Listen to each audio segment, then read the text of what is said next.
Márcia já, Márcia Ogawa, que está aqui com a gente para falar sobre tecnologia. Ela é sócia da indústria de TMT da Deloitte, está participando aqui também da FutureCon, está com a gente aqui no estúdio da Rádio Bandeirantes. Você está bem, Márcia? Márcia, boa tarde, bem-vinda. Tudo legal? Tudo legal, boa tarde. Boa Obrigada tarde. pela paciência, por esperar a gente ficar fazendo esse circo todo aqui para falar de futebol e tudo mais. Eu estava me divertida com vocês. Você torce ou pro Corinthians ou pro Flamengo, alguma coisa assim não, ou não? Pra nenhum Nem dos gosto dois. de futebol. Não. Meu negócio é beach tênis, sabia? Tá na moda agora, isso que eu não ia falar, tá? o esporte Tá da na moda. moda. E sua pra caramba, né? Pois Você é. joga sempre beach tênis? Umas 2 vezes por semana. É bastante. Você já jogou beach tênis? Não, alguma isso vez, aí é o Pedro Campos que joga. O É a Pedro praia joga beach dele. tênis? É. Tá demais. Pedro Participou até de um Campos. campeonato esses tempos Grande aí. Pedro Campos. Pois é, eu já participo de campeonato de 50 a mais e já ganhei troféu, viu? Que Olha legal, só. parabéns. Mas você também tem inteiraça, né?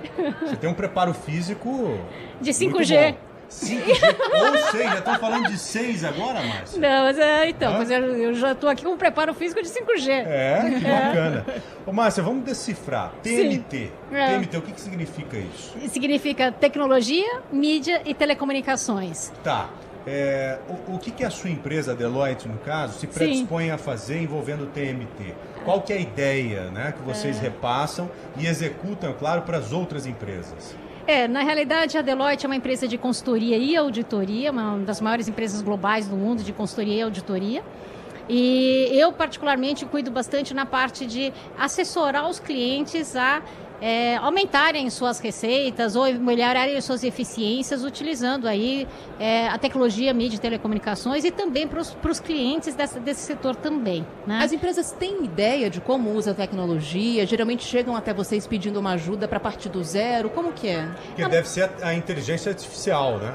Utilizada para potencializar os negócios? Não só inteligência artificial, mas a gente usa várias tecnologias. Na verdade, a gente não produz tecnologia, nós utilizamos tecnologias de parceiros para poder ajudar as empresas a melhorarem os seus processos, né? Ou aumentarem suas vendas. Então, a gente faz essa consultoria, né, para que as empresas elas possam se desempenhar melhor. Tá, eu acredito que muitos responsáveis por várias empresas devem ser resistentes a isso. Acho que nem todos acreditam na tecnologia, né? O que é que você poderia exemplificar para a gente aqui, mostrando mesmo algo de concreto, para provar para essas pessoas que a tecnologia ajuda até mesmo a ganhar dinheiro? Exato, porque você até comentou sobre inteligência artificial. Sim. Muitas pessoas acreditam que a inteligência artificial vai substituir o homem, né? Que vai demitir um monte de pessoas, mas isso não é verdade. A inteligência artificial vai ajudar a tomada de decisões, né? Então, não é que ela vai demitir, muito pelo contrário, a inteligência artificial pode criar novo mercado, principalmente no Brasil, para que a gente possa criar pessoas que possam programar sistemas com inteligência artificial. Você sabe o que eu achei fantástico, interessantíssimo? Recentemente eu passei a fazer merchan de uma empresa, não vou citar o nome porque não é nesse programa e pode não soar muito legal, mas é uma empresa que trabalha com isso, com inteligência artificial, com tecnologia. Ela coordena e abastece mercados, padarias de várias regiões do Brasil. E através do banco de dados que eles têm, eles conseguem mostrar, até mesmo para as empresas que estão próximas ali, o que cada um vende ou deixa de vender. E através dessa informação, ela consegue dar um caminho para que cada empresa siga o seu, sem interferir na venda da outra, sem ter uma concorrência próxima. Interessantíssimo, eu fiquei surpreso com isso. Então a tecnologia hoje ela é indispensável para a gente. É indispensável em tudo, não só nas empresas, mas também na saúde, na educação, né? Eu até queria colocar para vocês aqui um exemplo de como a tecnologia é transformadora, por exemplo, na saúde. A gente acabou de lançar um projeto aqui no FutureCon, que é chamado Open Care 5G, na qual a gente está disponibilizando a tecnologia 5G para ampliar o acesso à saúde pública, né? Então, por exemplo, existem muitas regiões do país em que as mulheres não têm acesso a pré-natal, tá? Muitas mulheres morrem, crianças morrem. O que a gente está fazendo como solução utilizando tecnologia? Nós estamos colocando um ultrassom portátil, tá? Conectado no 5G, tá? E esse 5G, ele é conectado por um centro de referência aqui que nós estamos montando no Hospital das Clínicas da Universidade de São Paulo. E a partir e os médicos ficam aqui em São Paulo. E lá na ponta, para atender as grávidas, está um técnico ou eventualmente um não médico. Você imagine qual é transformacional. Por quê? Porque você amplia o acesso. Porque muitas vezes o local não tem um hospital. Tá? A mulher ou a adolescente, ela tem que demora 8 horas para chegar até um centro de referência. Ela não faz o pré-natal. Então, o que a gente faz é, com um pequeno equipamento ligado ao 5G, com um não médico, eventualmente um técnico ou uma doula, mas esteja ligado ao médico via 5G, e o médico daqui de São Paulo olha as imagens para que possa dar o melhor diagnóstico e auxiliar o técnico a manejar o equipamento. E se tiver algum problema, é claro, essa paciente será removida, transferência um presencial, próxima. Então você vê o poder do 5G. E né? a telemedicina que Exato. depende diretamente dessa tecnologia. Exato. Era impensável isso há pouco tempo. E uma maneira de promover a inclusão digital também dessas pessoas, né, Márcia? Exato. Então, por exemplo, né, se você pensa que a pessoa não tinha condições nem de fazer o pré-natal, né, e ela ter esse acesso a esse serviço público, isso é muito bom, isso é inclusão. Isso que nós estamos falando de inclusão através da tecnologia. Né? Então, quando as pessoas falam, olha, será que a tecnologia tira emprego? Não, ao contrário, porque nessas regiões, ou nesse caso específico, será que ela está tirando o emprego de um médico? Mentira. Ela serve muito mais para orientar e dar um caminho do que qualquer outro. E está dando emprego para um técnico, por exemplo. Mas nessa região não tem médicos. Tá? Então, médicos especializados que nós estamos falando. Ela está até criando um posto. Está criando um posto nesse sentido. Então, aí quando eu falo que a tecnologia, na verdade, ela é um potencializador de criação de valor no país. E nesse caso, por exemplo, a gente está falando de saúde. O mesmo exemplo poderia ser na educação, poderia ser na segurança pública, poderia ser nas empresas. Falando em segurança pública, sabe o que a gente deveria pensar mais daqui para frente, utilizando 5G, 6G, tecnologia? Alguma forma precisa mesmo para ajudar a combater a violência contra a mulher. Essas mulheres que são agredidas, que vão na delegacia, saem com da papel delegacia na mão, com um papel que é uma medida protetiva, e essa medida não ajuda na defesa dela. Nós já vimos muitas mulheres morrerem com a medida protetiva na bolsa ou no próprio bolso. Então nós precisamos pensar mais nisso. Tentar criar uma alternativa para que a tecnologia tenha condição de fato de auxiliar e proteger essas mulheres, Márcia.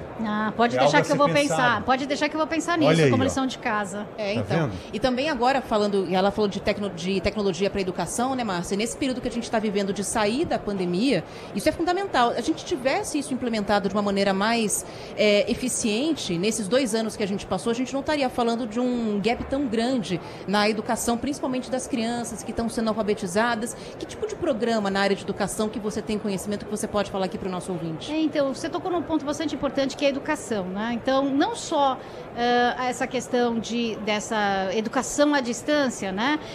A educação à distância, muitas vezes, também ela é muito duramente criticada, né? E com razão, se ela for mal aplicada, ela deve ser duramente criticada. No entanto, o que a gente vê como oportunidade é determinados skills, tá? Determinadas competências, como assim, para ensinar matemática, ou para ensinar lógica e programação, para ensinar inglês, né? Será que a gente não poderia utilizar da mesma maneira que a nossa ideia de levar o hospital até a ponta, que levar esta educação até a ponta? Porque muitas vezes, qual é o problema? Você também, lá na ponta, você não tem o professor adequado para ministrar aquela aula. Não tem um mínimo, né? Pois é. Não tem nem o mínimo. Então, assim, é isso que a gente imagina, né? Que eu acho que a tecnologia, mas o 5G, ele pode ajudar muito, né? A democratizar, a permitir maior inclusão. E quando a gente está falando de inclusão, é isso. É inclusão digital, é inclusão para poder inserir o cidadão na saúde, para poder inserir o cidadão na educação, para poder inserir o cidadão num ambiente de maior segurança. É isso que a gente está falando também de educação e também de inclusão, né? Inclusão no sentido mais amplo que a gente tem que pensar, e o papel da tecnologia, o 5G, é fundamental. Ontem a senhora participou de uma mesa de discussões. Sim, foi ontem na plenária, exato. Inclusive a Thaís Freitas estava participando desse evento também, falou assim, pede para ela falar sobre um exemplo de Singapura, que é muito interessante, vocês vão gostar do que ela tem para dizer. Em relação a quê? A inclusão digital também, né? Exato. Tá? Foi interessante o debate ontem com a Thaís, né? Então, o que eu exemplifiquei foi como é que a gente pode construir as pontes para diminuir essa diversidade e a gente promover maior a inclusão digital, né? E, na verdade, eu trouxe o case do país Singapura. Logicamente que a gente entende que o Singapura é um tamanho que não é comparável ao Brasil, é um país extremamente pequeno. No entanto, a gente precisa entender qual foi a estratégia que foi adotada por um país que, em uma geração, ela saiu de uma pobreza a um dos países com renda per capita maior do mundo, né? Na verdade, ela adotou algumas estratégias, tá? A primeira estratégia que ela adotou foi uma maior coordenação do governo no que tange as políticas econômicas e políticas de desenvolvimento industrial com políticas de educação. Então, é muito importante que os próximos dirigentes do nosso país também assim o façam, tá? Que estas políticas elas têm que ser coordenadas com a política de educação, elas não são dois mundos separados. Tá? E é isso que a Singapura fez. Então, por exemplo, ela selecionou 13 clusters industriais que elas queriam desenvolver naquele país no intuito de aumentar a renda per capita do país. Agora, para eu atrair sobretudo desses clusters industriais, são as indústrias que atraem o maior valor agregado de produtos e serviços. Para eu fazer isso, não tem como eu fazer. Eles não tinham como fazer aquilo com a população que eu estava lá, porque ela estava não treinada. Então, como é que eu faço num país? Eu quero atrair aquela indústria de alto valor agregado para o meu país. Eu preciso ter mão de obra. O que ela fez? Ela fez em duas frentes. Tanto nos profissionais que estavam empregados, no intuito de fazer o treinamento, o reskilling, né? Quanto também ela atuou na base, que a gente chama da educação básica. Por quê? E é isso que também falta no Brasil. Porque muitas vezes a política de educação ela só é direcionada ali no nível mais superior, mas se você não mexer na educação básica, a criança ela não vai estar bem preparada para entrar na economia digital. Para isso, qual foi a ideia da Singapura, né? Qual foi a estratégia da Singapura? A educação básica, você precisa ter português, no caso eles tinham a língua nativa, né? Mais inglês e mais a matemática, em 50% do tempo dos alunos. Então, eles fizeram uma política para que os alunos do ensino fundamental, eles tivessem essa educação.